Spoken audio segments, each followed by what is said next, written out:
All right. I know a lot of you thought I was disappearing. That's not happening. Three games I want to touch on though. Magic upsetting the Bucks, an 8 seed beating a 1 seed.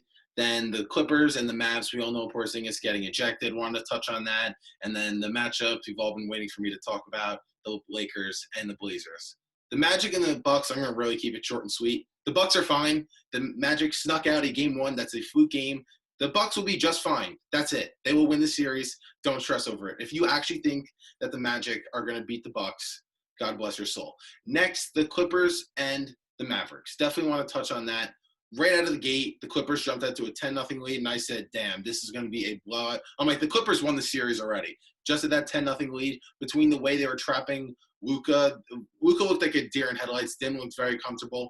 Porzingis looked out of sync. The Mavs just couldn't get into their offense. And I was like, wow, this Clippers team, in terms of their defense, there's something else. And then they flipped the switch. The Mavericks went on a 48-18 run. And then we was like, all right, we got a ball game. Did I think the Mavs were going to close it out? Of course not. But we all know the turning point here. And that was when Porzingis got ejected. You don't do that. In a high-leverage game, in a playoff game, you do not eject stars or give him two techs. He got ejected with two technical fouls. That was ridiculous. Porzingis had a clean block, had emotion like a normal human being would, rightfully so, and then the refs go to their scapegoat and team up. You can't eject players that quickly or be that quick to team up because they have emotion. That's what a normal human being does.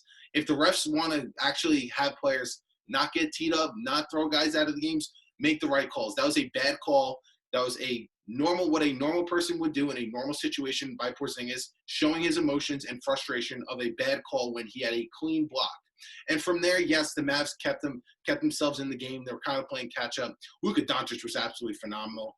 But once 5 minutes hit down the stretch, I mean, the two stars on the Clippers really showed out. Kawhi Leonard and Paul George down the stretch were phenomenal. They closed out that game. But got to tip your hat off to Luka at another 40-point triple-double, his first ever playoff game. Hats off to Luka Doncic. He was phenomenal, but at the end of the day, the Mavericks are not beating the Clippers in this 7-game series.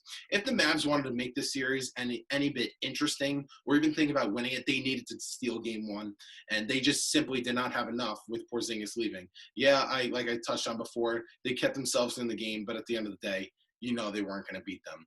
Now, what you've been waiting for me to touch on, the Lakers and the Blazers.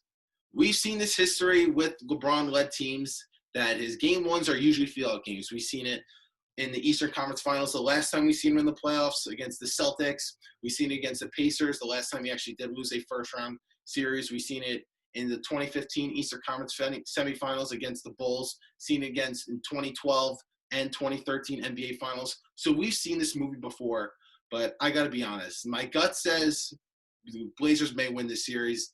There's a lot of question marks with the Lakers right now. I'm worried. But history tells me otherwise. Now let's dissect the game. The Lakers shot 5 of 32 from three, 16%, and missed 26 threes. I do not expect them to do that the entire series. Danny Green was beyond awful, and right behind him, just as bad. Probably, you know what, worse, KCP was atrocious. They gave you nothing. KCP shot 0 for 9. Danny Green wasn't good himself. But those two guys got to be guys that got to be knockdown shooters. When the ball comes their way, they got to make open shots. They weren't good at all. Now, LeBron's huge stat line that everyone's raving about, that, oh, he's the first player in NBA history to have a 2015 and 15 game. Shut up. I don't want to hear his stat line that's historic. It doesn't matter. He was good most of the game. Sure, yeah, his passing was wow. That was Magic Johnson-esque in terms of his playmaking, getting other guys involved. In reality, guys knocking down shots, he could add 25 assists. So in terms of his playmaking, yes, he was phenomenal. But once playoff time comes, LeBron needs to become a scorer. I don't want to hear the 5 months off, the no fans is affecting him. He's too old. He can't score anymore. No. If you want to call yourself the best player in the world, if you want to call yourself the GOAT, which you have self-proclaimed, you need to become a scorer. You need to throw this team on your back. You and Anthony Davis, throw this team on your back. Take your team to the promised land. I said via 6048 Sports, via Twitter, LeBron James and the Lakers lose this first-round series. This will be the biggest failure on LeBron James's resume. Yes, including the 2011 finals. As bad as the Lakers shot, come when it was 7 minutes left, up 87-81. there's no excuse to blow that lead against an 8 seed. I get Damian Lillard was phenomenal, shot 9-21 with 34 points. I mean, he hit like I think it was literally a 40-footer. CJ McCollum was great in the second half. And in terms of Damian Lillard, he disappeared through the third quarter and the beginning of the fourth quarter. I was like, oh, wow, it's Dame had a quiet 23 first half points. And then he didn't make another shot until 7:30 left in the game. But, man, Dame time really showed out. I got to give it where credit's due. He closed the game out, and LeBron and Anthony Davis didn't. The Lakers shot 0-4 from the free throw line, and the two-headed monsters were the one who missed both free throws. First, Anthony Davis, very rare. He's been phenomenal all year from the free throw line. He missed 2, and then LeBron missed 2 as well. That can't happen. You're up 87-81, and then finish that game down and you lose 100-97. The Blazers didn't really play that well, but neither did the Lakers. There's a lot of question marks that I have with what the Lakers could do moving forward. But, yeah, Game 2 is a must-win. This series now, I know I came out and said that they're going to sweep them or gentlemen sweep them.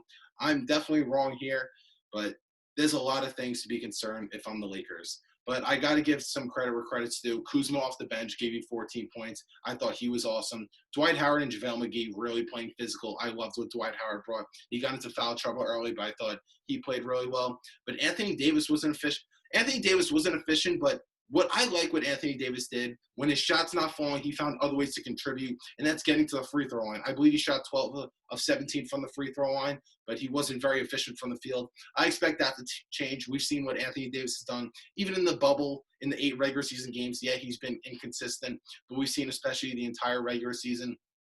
And with LeBron, yes, he was attacking the rim at will. I mean, when he goes down like a locomotive, he is basically unstoppable. But the Portland Trailblazers having rim protectors, a guy like Hassan Whiteside, that's a way to contain LeBron, which we've seen him get his shot blocked a few times.